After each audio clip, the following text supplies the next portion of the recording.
paz do Senhor, irmãos. Bom dia, boa tarde, boa noite, onde quer que vocês estejam. Boa noite, ou bom dia, ou boa tarde. Paz, Senhor, irmãos. Paz. Boa noite. Deus esteja convosco. Novamente, nós queremos trazer aqui mensagens da parte de Deus que possa edificar a vida de vocês. Não sei se deu para perceber, mas acredito que já teve uma melhorinha na qualidade aqui da iluminação do vídeo, mas a mensagem é o que importa. A Creuza vai trazer uma mensagem aqui que creio que vai falar ao teu coração e ao nosso também, né? Então, hoje eu vou trazer uma ilustração com fundos de verdade para as nossas vidas, que se chama O Elefante e a Estaca. E tinha um menino que sempre que ele ia ao circo, ele observava que um elefante tão grande, tão poderoso, estava preso a uma estaca tão pequena. E aí ele sempre se questionava o motivo daquilo e nunca ninguém soube responder ele. E o tempo foi passando, até que um dia, quando esse menino já era um homem, ele encontrou uma pessoa que pôde responder essa dúvida que ele sempre teve. E essa pessoa disse para ele o seguinte: quando esse elefante ainda era muito pequeno, ele foi preso a uma estaca, né? E ali ele tentava de todas as maneiras se livrar daquilo, só que ele não conseguia, porque ele era muito pequeno. Ele foi adestrado, né, naquilo durante muitos dias, e todos os dias ele tentava, mas não conseguia se livrar. E até que isso ficou dentro da sua memória. E com o passar do tempo, ele foi crescendo e ele nunca mais tentou se livrar daquela estaca. Então esse é o motivo porque um elefante, né, tão grande, tão poderoso, tão forte, que tem força para puxar uma árvore, quebrá-las, né, fazer tantas coisas, está preso a uma estaca tão pequena.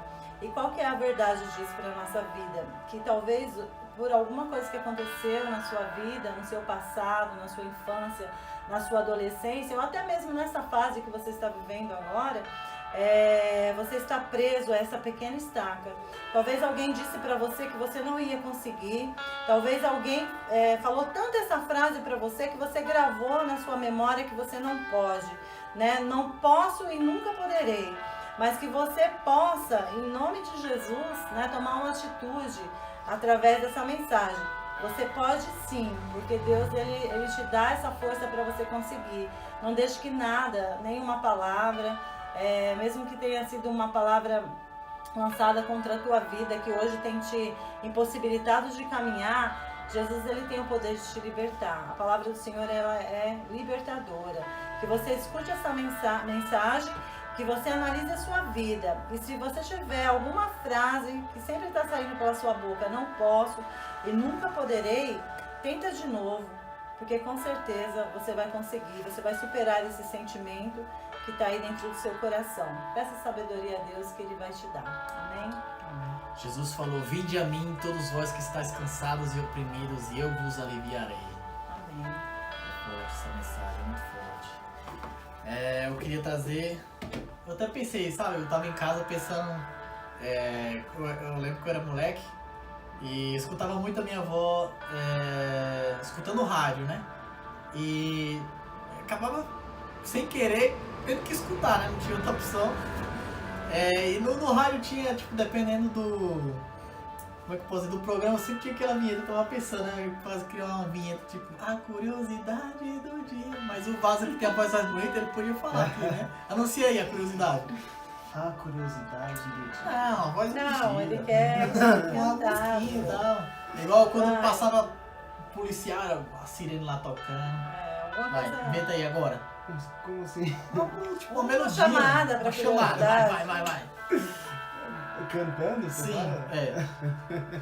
Que marca que você quer me colocando, né? Ah, fica pra próxima. É Mas isso. vai, A ele vai próxima inventar aqui. você A próxima ele vai já inventar vem assim. preparado já. É isso aí. Vamos lá, curiosidade do dia na Bíblia, né?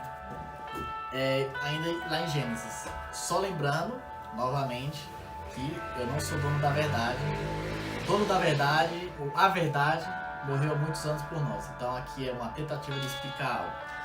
Está lá no livro de Gênesis, capítulo 15. Quando eu estava lendo, meditando, eu cheguei nessa seguinte passagem. Disse-lhe mais, Deus estava falando com Abraão: eu sou o Senhor que te tirei de Ur dos Caldeus para dar-te por herança esta terra.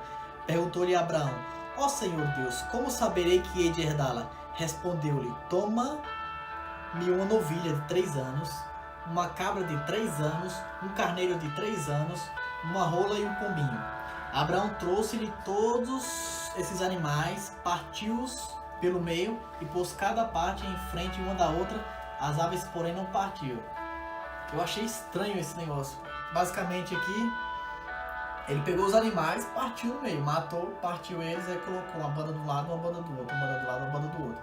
Aí eu fui ver não na Bíblia, na história, do contexto histórico-cultural daquela época, que significava. O que eu quero dizer com o contexto histórico-cultural?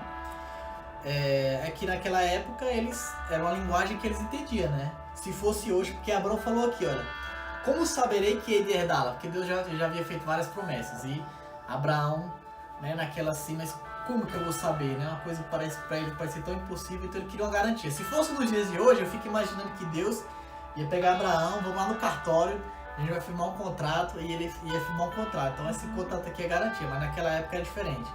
Quando eu era moleque, a gente fazia juramento, né? Acho que colocava o dedinho assim, cortava, eu juro na alma da minha mãe, por aí beleza. Mas aqui é diferente. Então eu achei um livro, traduzindo, uma tradução livre, depois eu coloco a descrição do livro, seria tipo a história do mundo animal no antigo Próximo Oriente. Página 399. Tem lá essa história, que é mais ou menos assim. Naquela época, a gente sabe que pela Bíblia a gente sabe que tinha vários sacrifícios, era a forma de adorar a Deus. E tinha um sacrifício chamado sacrifício de pacto, ou seja, a gente vai entrar numa aliança, que Deus aqui prometendo para Abraão, um acordo. Então o que eles faziam? Eles pegavam o animal, partia, colocavam no meio, e a parte interessada, ela caminhava por dentro do animal, no meio, né? E falava mais ou menos assim, isso aqui era o rei Matilu, acho que é assim que chamava o nome dele. Por exemplo, ele pegou um cordeiro, isso é um relato histórico comprovado por achados arqueológicos, tá? Então tem lá isso lá. Ele partiu o animal, eles entravam num acordo, e ele passava pelo meio do animal e falava assim: se acaso esse julgamento que nós estamos fazendo eu vier a quebrar, que o que aconteceu com esse animal aconteça comigo. No caso lá, nesse livro, tá escrito lá que eles cortaram a cabeça do cordeiro, pegaram a pata e colocaram na boca. Então ele falava mais ou menos assim: a pata do cordeiro não é, a cabeça do cordeiro não é desse cordeiro, é a de Matilo, que era o rei lá. Que ele estava querendo dizer assim: se ele quebrar esse pacto, que seja feito com ele a mesma forma como fez com o animal, né? Tipo, se ele viesse a quebrar o acordo que ele fez lá com a outra parte, que os caras viessem, ou que uma divindade viesse algo do céu e fizesse isso com ele. Eu acho que até hoje tem gente que, principalmente quando vão pedir dinheiro, né? Isso aqui é da parte de Deus, se eu tiver mentindo, que Deus me mate aqui. Então a ideia basicamente naquela época era assim: colocavam-se os animais dispostos, a pessoa passava por dentro e proferia essas palavras, dizendo: ó, se eu vier quebrar esse acordo, essa aliança com você, que o que aconteceu com esse animal aconteça comigo. E eles ficavam satisfeitos, né? Porque naquela época eu acredito que a palavra valia alguma coisa. Hoje não vale muito não. Hoje com o contrato as pessoas ainda dão um jeito de burlar. Tanto é que a gente vê aqui no decorrer do texto,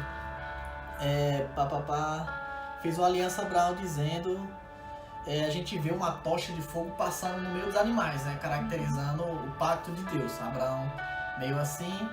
Então isso era algo que era conhecido para ele na época, né? Então essa é a curiosidade. Espero que, se você tiver uma outra teoria, pode compartilhar, que a gente sempre está aprendendo, né? Mas é uma curiosidade do texto que eu tinha encontrado aqui, eu fui atrás para saber o que significava, porque para mim parece muito estranho, mas como a gente sabe, a Bíblia traz muitos relatos históricos de uma época muito remota, que pra gente parece até meio estranho, né? Tipo, você tem alguma coisa... da cultura, né? Tipo, quem tem alguma coisa para compartilhar da Bíblia sobre isso daí? Fala nisso. Uma vez eu até compartilhei com a Cleusa, de que eu tinha lido lá, eu acho que Levíticos, né? Que tipo, se o boi matasse alguém, o boi seria sacrificado, uma coisa assim, né? E se viesse a acontecer, tanto o boi como o dono vinha a ser sacrificado, né? Pra gente hoje isso parece absurdo, mas naquela época a cultura era aceitável, né? Tanto que quando você vai fazer missões, alguma coisa, você precisa conhecer a cultura do povo, né? Como que você vai chegar diante de um povo que tem uma cultura totalmente diferente e vai querer falar alguma coisa, né? Então você tem que... É muito interessante essa curiosidade que você trouxe. A Bíblia, meu Deus, cada vez que a gente lê ela, você se apaixona mais ainda. Principalmente, eu nunca fui um bom aluno não, mas eu gostei de história. Eu gostava de história, nas poucas coisas. Eu conto muita história, que se deixar, eu vou contando história aqui até umas horas. Verdade. E o que você tem pra compartilhar pra nós? Fala alguma coisa que Deus colocou no seu coração. Ô, Glória, eu vou ler uma palavra pros irmãos. Um dia ele vai cantar aqui, os irmãos vão ver. Deixa eu ver se é essa. É essa mesmo. A gente acabou de sair de um culto de ceia e eu estava lendo essa palavra no meu trabalho e eu senti de ler ela agora para os irmãos. Essa palavra se encontra em Gênesis 3:8, que vai dizer assim: Então, ouvindo a voz do Senhor Deus, que passeava no jardim pela viração do dia, o homem e sua mulher esconderam-se da presença do Senhor Deus, entre as árvores do jardim. Eu imagino que quando Deus criou Adão e Eva, Ele fez aquela prática com Adão de que ele criava os animais e levava para Adão dar nomes. E entre outras coisas, Adão e Eva viveu algo que ninguém nunca viveu. Eles viram algo que ninguém nunca viu. E uns versículos para trás vai falar que Adão e Eva, eles ficavam ansiosos porque Jesus, ele descia na viração do dia, todos os dias, para ter um encontro com Eva e Adão. E eu imagino que Eva e Adão, eles ficavam todos ansiosos para esperar, né, a hora que Deus descia. Eles, acho que, sei lá, se fosse eu falava assim, eu ia pensar comigo assim: meu Deus, eu não vejo a hora dele descer logo para eu ter um contato com ele, porque ele foi o criador de tudo, né? E Adão e Eva tinham ciência disso. E eu queria falar para você que a gente acabou de sair de uma ceia, já falei isso, e que Deus já sabia que Adão e Eva tinham pecado. Mas mesmo ele sabendo que Adão e Eva tinham pecado, ele não alterou a rotina dele. Ele continuou descendo no jardim. E eu quero dizer para você que não importa a situação que você esteja, é muito clichê isso, mas é uma realidade. Não importa o que você fez ou qual o pecado que você cometeu, ele jamais vai alterar a rotina dele, ele jamais vai alterar aquilo que ele fez, aquilo que ele morreu por nós, né? Então ele jamais vai deixar de perdoar você. Então quero que vocês fiquem com essa palavra, que ele jamais vai alterar a rotina dele pelo seu pecado. É um breve comentário. Eu sou novo na fé e eu me lembro que quando eu não conhecia a verdade, eu tinha uma ideia diferente do que era vir para Jesus. Eu não vou usar o rótulo crente, nem isso, nem aquilo. Eu vou falar um seguidor de Cristo, né? Eu tinha uma visão de que hoje, conhecendo a palavra, não é o que realmente. Eu pensava que quando você ia para Jesus, você passava a ser perfeito, né? Eu vi aquelas pessoas, porque claro que tem algumas pessoas que elas deixavam essa impressão, né? Que fica pecado aqui, pecado ali, pecado aqui. Mas não é. Com o tempo, eu senti um vazio que nada conseguia preencher, que somente o amor de Jesus conseguia preencher esse vazio. As pessoas até às vezes perguntam, um amigo meu uma vez falou pra mim assim: nossa, eu queria sentir isso que você tá sentindo, porque na época eu tava um desespero tão grande, questão financeira, de trabalho, mas eu acordava e eu sentia que aquilo não me abalava, era como se eu tivesse protegido disso. Tipo, já estava passando por problemas, questões financeiras e dificuldades no trabalho, mas mesmo assim eu me sentia, tipo, quando eu saí do trabalho, quando eu tava no trabalho era aquela coisa, mas quando eu saía, eu não tava naquele ambiente, eu me sentia como se eu tivesse blindado dessas coisas. Não que problemas não venham a acontecer.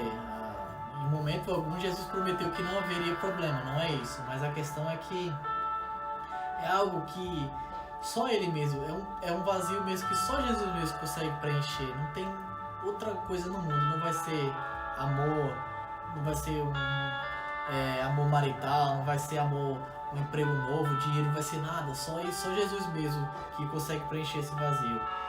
E eu convido as pessoas, aquelas que, como eu tinha um preconceito, assim, porque eu tinha um preconceito, eu vi aquelas pessoas lá com a Bíblia debaixo do braço, que aqueles caras só querem ser perfeitos, mas hoje eu sinto o que ela sentiu. Eu convido vocês que não conhecem ainda Jesus, para que vocês venham para Jesus, pelo menos tentem pelo menos dar o primeiro passo. Aí você deixa a palavra fazer o resto, porque não somos nós que mudamos, vai ser a palavra. E, bom, era isso que eu queria só comentar da palavra que o Igor trouxe aqui, uma palavra poderosíssima. Jesus, ele tá lá. Ele tá lá, sempre ele vai estar lá esperando, assim como ele estava no jardim.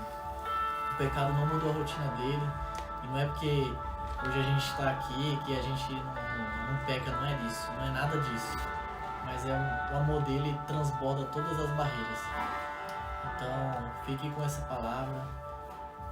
Comentem aí, deixem uma sugestão pra gente falar de algo. Se você quiser deixar algum como é que chama?